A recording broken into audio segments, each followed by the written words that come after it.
Today, I have the privilege of sitting down with David Specht, the director of the Drucker School of Family Business. David is the author of Family Business Whisperer and is a thought leader on topics surrounding generational continuity of family-owned business and wealth. He's also the founder of Advising Generations, a consulting firm, and developed the Family Business Management program at the University of Nebraska. As I've gotten to know David, we came on this topic that challenges many affluent families, and it's not making things too easy for the next generation. When we started talking about this, David shared a white paper that he created entitled Raising Children with Batteries Included. David, can you tell us a little bit about this concept and some of your observations? Sure. Thanks, Larry. It's good to be here. Well, this was a concept that the word batteries included came from you, so I'm taking All zero right. credit for that. But the concept surrounding raising children, amid affluence, is something that I've been working on for a long time. And as you think about children or grandchildren who are smart and talented, but seem to lack ambition or don't realize their potential, these are situations that I worry about and confront all the time working with business owning families. And there's research that shows that we can raise children with batteries included. It is possible that financially successful parents can raise children that are determined, that are gritty, that can become successful and happy. And what I've seen is there's really 6 keys to raising a thriving, rising generation with batteries included. So that's kind of the concept. Well, David, this is something I've thought about personally. My wife and I have thought about this. I've read a bunch of books. And when you say there is research on this topic, there's also an agreement among many of the ancient philosophers. So this is not a new problem. They were successful people in the time of Greece and Rome were worrying about this with their own children. So I think about the advice of the Stoic philosopher Plutarch, who said, "Be careful to leave your sons well instructed rather than rich, for the hopes of the instructed are better than the wealth of the ignorant." I think that really kind of sets up our conversation. What are these 6 keys to raising a thriving next generation with batteries included? Yeah, so I'll just list them for you and then we'll get into it. The first one is gratitude. The second one is goals. The third one is grit. The fourth is our relationship with money or relationship with wealth. The next one is the investment of time. And then the final one is roots, meaning do they know where they're from, where the family comes from? So Boy, those are that's the great. 6. As we think about gratitude, Cicero said, gratitude is not only the first virtue, it is the parent of all others. What do you think he meant, and how does the research that you see fit into this thought from 2,100 years ago? Well, for me, in just looking at my own life, anytime I've been grateful, I've been able to find happiness, even in difficult circumstances. And, intuitively, we all sense that a person that's more grateful tends to be happier than someone that is not. So people that are grateful also attract others to them, while those that are less grateful may struggle to build relationships and find happiness. There's actually a study by Professor Y. Joel Wong and his colleagues at UC Berkeley. They conducted with nearly 300 adults seeking psychotherapy services. The participants were randomly placed into one of 3 groups, Larry. The first one was given psychotherapy and an invitation to write a gratitude letter about what they were thankful for. The second group was given psychotherapy and were asked to write about the things that were stressful in their life or in their experiences. And then the third group was just provided psychotherapy services only. And the results after 4 weeks and then 12 weeks after the study ended, participants who wrote gratitude letters had significantly better mental health than those that talked about or wrote about their stressful situations or that received counseling alone. So, I like to think here at the Drucker School, we're pracademic. We Mhm. like the practical, but it's nice to find some of the academic underpinnings with studies like this that really show us, gratitude and a practice of gratitude can really influence Let's the reality of let's our talk life. about some of those things. What are some things that families could do to foster more gratitude with their kids or grandkids?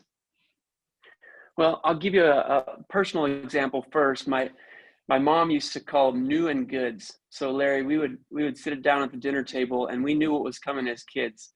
She was going to ask us for something that we knew that we learned that day and something that we were grateful for. So, for families that do try to eat dinner together, I would say that's a very simple one. Another one is just keeping a gratitude journal and then, asking each other as a family about, tell me about your day. What was something good that happened to you? Can I flip the script on you, Larry? What's something from a gratitude perspective that's made an influence on your life? Well, Valmark has been doing these global gift trips for almost the last 20 years.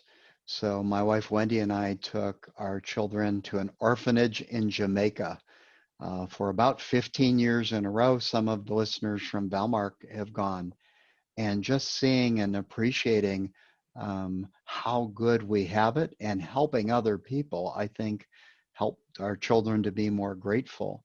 I also think there's this connection with work that ties a little bit with what you're going to talk about money. If you're given everything, you don't have appreciation for money or for the work that other people do. And I think all of our kids work service jobs where they were on the other side of these transactions, with people maybe mistreating them, and being grateful for people who are generous, uh, being more grateful when we are dealing with somebody who's serving us.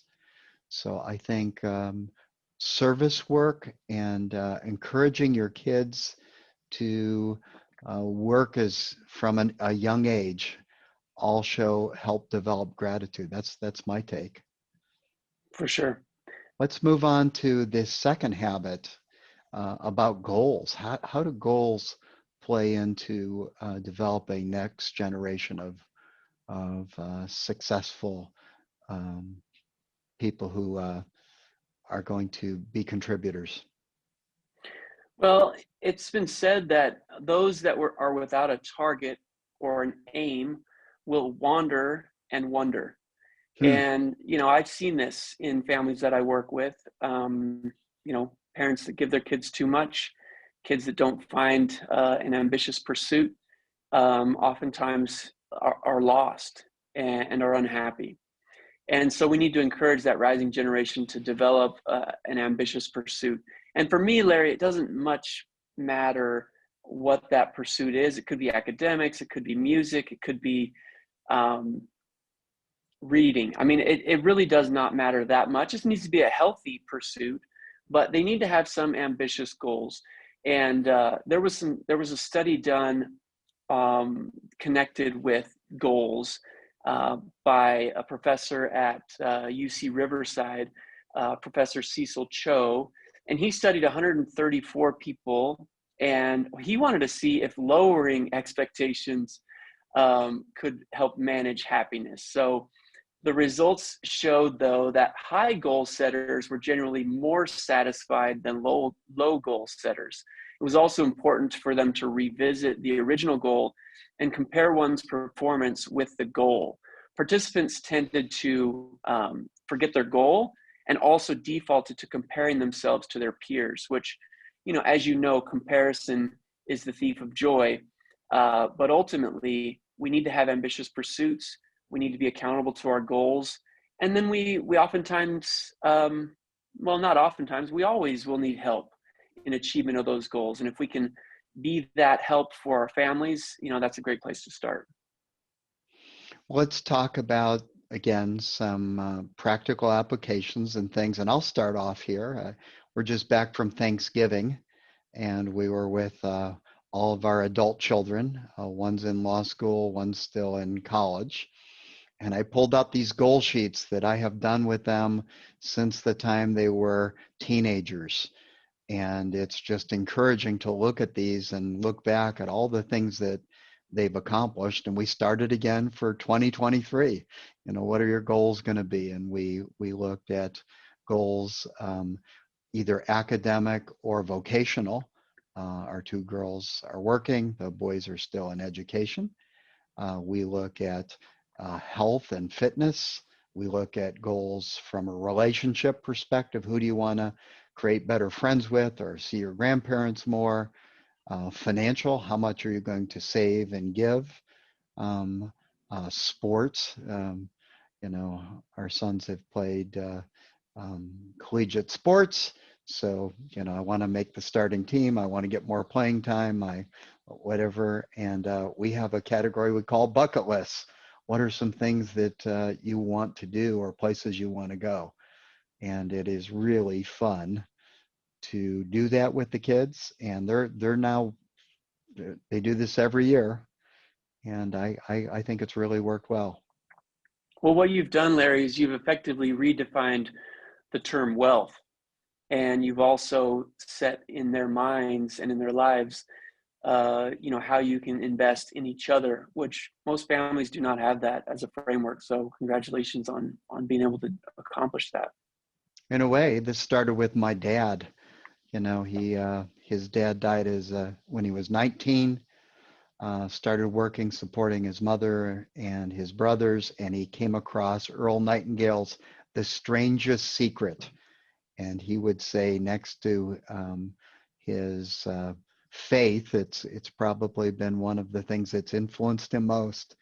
So I've had our kids, all my nieces and nephews listen to this. I give it to young people here at Valmark, and it's now free. You can find that on Apple Podcast, The Strangest Secret, about the importance of setting goals. Well, there's nothing more exciting than watching your kids set and chase down goals. I mean, it's exciting. It is exciting.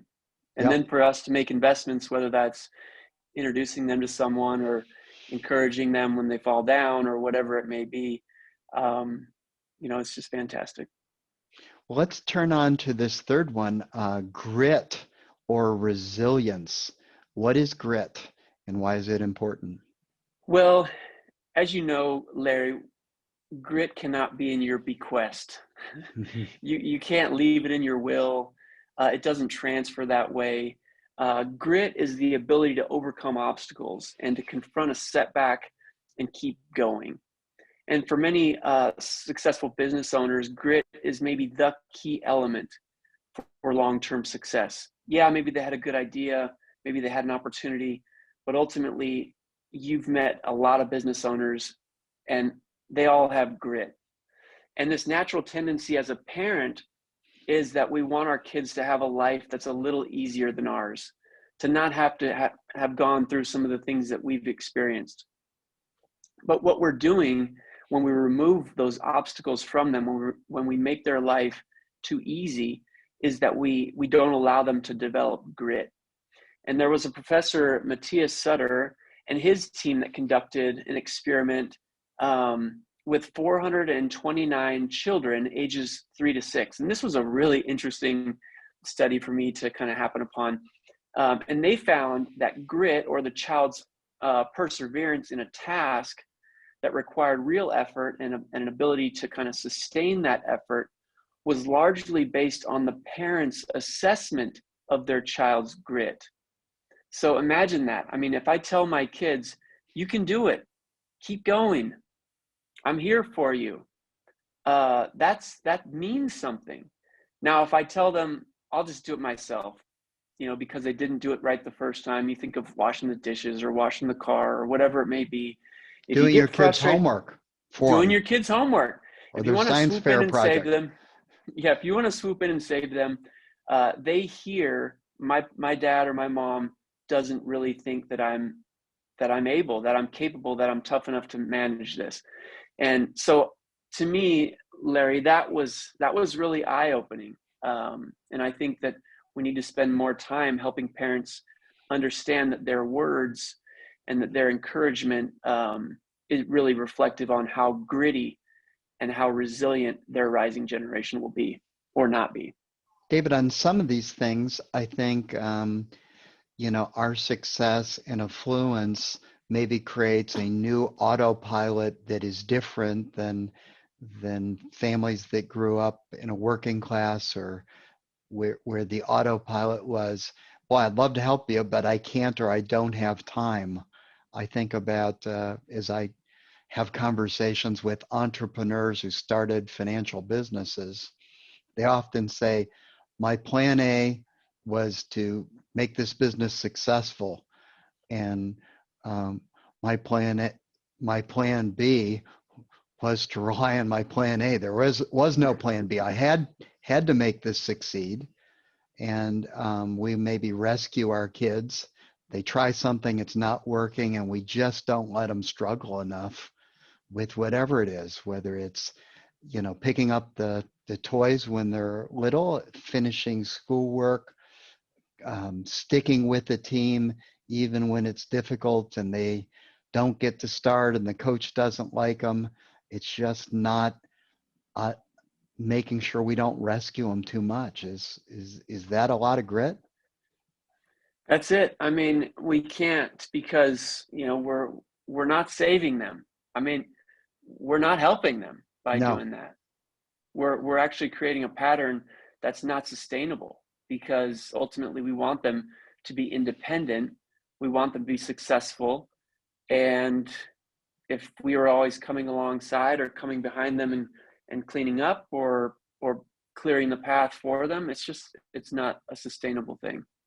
I think Angela Duckworth's book entitled Grit she's a professor of psychology at University of Pennsylvania and a 2013 MacArthur Fellow Award winner based on her work, is a wonderful research for people who want to know more about how do you create grit and why is it so important. Let's talk about money. I think this is an interesting one, especially for financial advisors. We're often asked, well, I've got these kids, how do I teach my kids about money? And it looks like you need to get started earlier rather than later on this. Why is this relationship with money so important to success? Well, I think of the different relationships that we have with money. And I think, first of all, we need to look at our own relationship with money and how we thought about it and how that evolved over time. And then we think about our kids. I mean, we're raising them in a different scenario than we were raised. And so, there's a study that was authored by a professor at University of Michigan, Scott Rick, and he found that children as young as 5 already had kind of distinct emotional reactions to spending and saving money.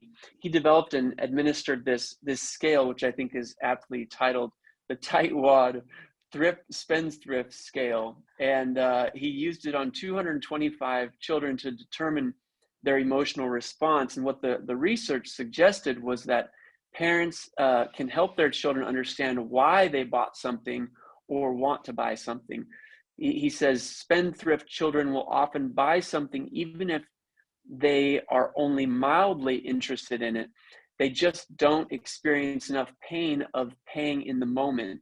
That combination, or mild interest and no deterrence, is a recipe for a lot of regrettable purchases. And, as I think about my own kids, Larry, I'm thinking of one of my sons right now. He's in 8th grade and he's playing basketball. And you know how it is. They want new basketball shoes and they want them yesterday. And ultimately, my wife and I decided that, we were going to be partners in this young man's athletic endeavors. And so we wanted him to have his shoes. We wanted him to be able to do that, but we encouraged him to save up half the money. And so he had to figure out, how he was going to raise that money. And then when he did, then we were partners on those shoes. And guess what, Larry? He's never treated his shoes so well as when he invested in those shoes and when he had some delayed gratification. So anyways, it's really important that we understand our money stories. Yeah, it's interesting. We did the same thing. My wife and I, it would be, we will buy, there's all these shoes at the Foot Locker, and whether it's soccer shoes, basketball shoes. Okay, we'll buy the basic level 1, 2, or 3, and there it goes up to 10. Some of these shoes could Yeah. cost hundreds of dollars. And if you want anything above the basic, you pay for the upgrade. So we had one child who had, wanted the flashy shoes. One of our kids said, "Dad, if I spend less than that and buy used shoes, can I have the difference?" He's our tightwad. So he used the difference to buy his brother's um, birthday present, but he wanted to spend less than the minimum. So it is different from the beginning. Yeah, and they can be raised in the same house, Larry, as you're Yeah, saying, raised in right. the same house and have a different experience, a different relationship with money. And it needs to be fine. But what we need to do as parents is start early to have these experiences, to be able to ask them, how did you feel about your purchase? Are you still excited about your purchase? Because, we have a finite amount of time where we can, have these types of conversations, influence, some of their spending patterns and how they make choices. And ultimately, the world is not going to teach them. I It's going to think be us or it's also going to be nobody. creating the link between money being a store of work. So we encouraged our kids, not only encouraged, I'll tell you a story, it required our kids to work from a young age. And when you start equating that shoes that you're going to buy with carrying a golf bag as a caddy for 2 days in the sun, you say it's not worth carrying that golf bag for 2 days to have these fancier shoes. So I think it's that. Now there is a phenomenal book on this subject. It's by Ron Leeper, who is the New York Times correspondent for finance. And he's read a lot, interviewed a lot, but he's written a book called The Opposite of Spoiled: Raising Kids Who Are Grounded, Generous, Smart About Money. We wanted to have him at Member Summit, but because he is a publisher, his ethical journalistic standards did not allow him to speak, but I would recommend his book as the best I have seen on this source. So we're already at a half an hour. We haven't had time to get through all 6 of these. How about if you just briefly talk about the 2 other things of time with kids that we know, and also this, where did you come from and what's your family's history? Just briefly on those 2. Sure. Well, we underinvest time in our kids. Many times we're oftentimes over-investing in our careers and in the pursuit of money. And so I think it's important that as we set goals, that time with our kids, and developing experience-rich kids. And the only way they get experience-rich is by having experiences with us. So that's one, and we can explore that another time. The second is just roots. Where do they come from? Ultimately, Larry, I think every kid should know 3 to 4 generations back, who their grandparents and great grandparents are. What were some of the stories that they had? In 3 to 4 generations, there was likely an immigration story. There's likely been, in those 3 to 4 generations, a story of deep sacrifice to be able to have a better life for the generation that would follow them.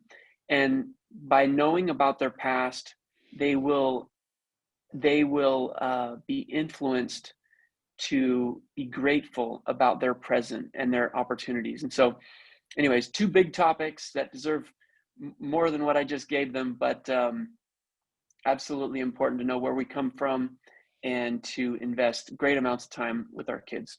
Well, David, we're going to have you as a speaker at our member summit. We'll have a chance to go into all 6 of these in greater depth. I think the one you said, spending time with your kids.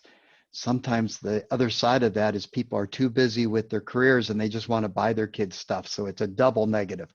The kids are not experiencing time with mom and dad, observing their traits, and then we just make up for it by buying them new cars, buying them things that take away the joy of them learning and earning those things themselves.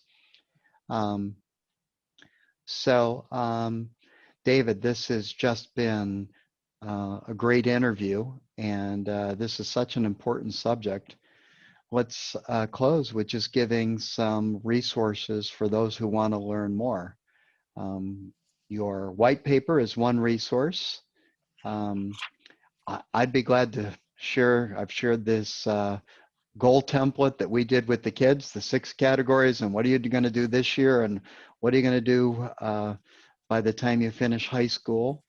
Um, we can, you can email Brandy Freet at bfk@valmarkfg.com for a copy of this. Tell us just briefly as we close, how does your firm advising generations help families with this topic? This is not a one and done. This is something that requires some effort. How can you help families, and how can they get in touch with you? Yeah, I do take on a limited number of consulting arrangements.